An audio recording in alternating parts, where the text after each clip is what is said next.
o negócio. Tá gravando. Uma garrafa de... Tá gravando já tá filmando. Tô indo.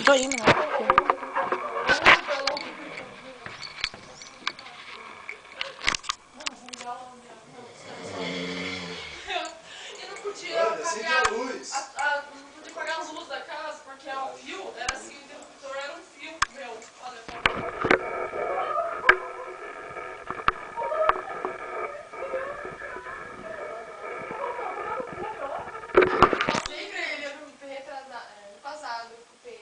acordado.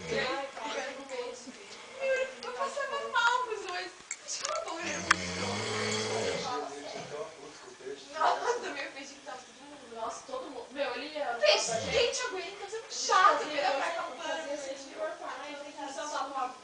mas ele é assim. Ele não toma banho. Nem conversar. Ele é chato, ele fala o mesmo assunto.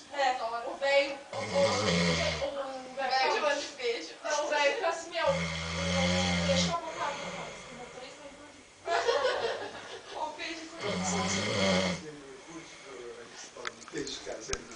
Nossa, gente, tá me dando depressão ficar filmando aquilo. Porque eu tenho assim, ó. Volta com a respiração. Fumegante, né? Nossa, que bonitinho, ó, o bundão. Bundão da minha. Nossa, o bundão. Tá falando? Bundão da bola. Peraí, essa calça aqui. Perelzinho. O Renato, a amiga foi melhor. A amiga zoando. Tira o short de nada. A amiga zoando ele só fez assim.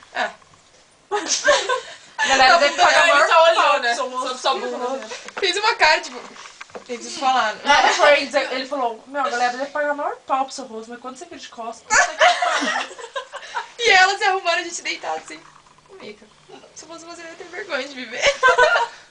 Mica, não põe calça Isso é ridículo. jeans. Mica, não Calça é ridícula. Mica, você não vai sair de calça jeans, né, meu? Não deve.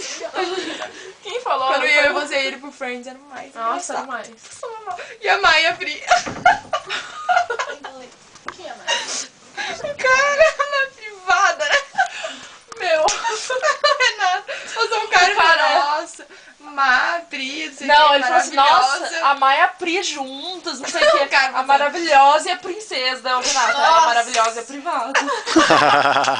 Vira de costa, ele vai falar maravilhosa e a privada. Não, sem mal. Eu lembro, eu consegui parar de rir. E ele não ri, né? Isso que eu faço. Hoje a gente não vai ir. Vamos beber? Não tô acordado, olha. Vamos, galera.